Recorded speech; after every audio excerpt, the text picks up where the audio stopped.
International Corporation. Yung kanina. Yun yung totoong kwento, no, sa likod po ng ating kumpanya.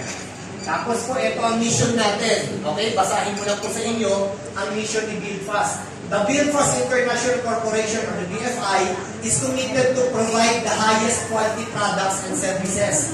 The customer satisfaction is our focus. We will lead the network marketing industry with our ethical and trained distributor. Again, po, ang ilalabas po natin produkto dito ay, mayroon akong 4 na basihan. Lahat po na nakakakilala sa akin, simula po ako yung nag-network marketing, kilala nila ako po ay product-driven.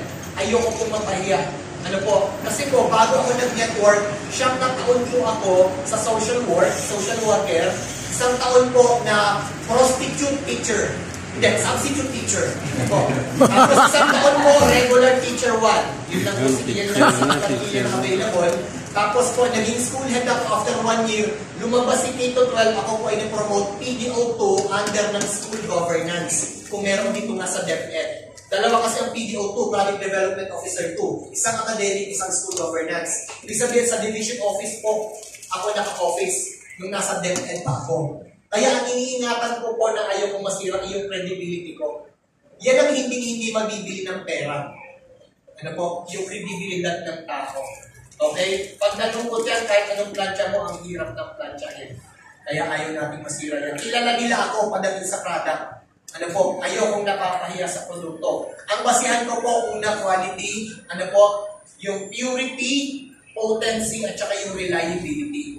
Yun yung mga basihan po natin pagdating sa product. And doon po naman sa magiging distributors natin sa BFI, inaasahan namin kayo po ay magiging ethical na mga distributors. Ayaw natin mga nangangako kagaya nung nasa ibang company na kung ano ang ipinapangako po doon sa kanilang mga client, tapos hindi naman po natutupad.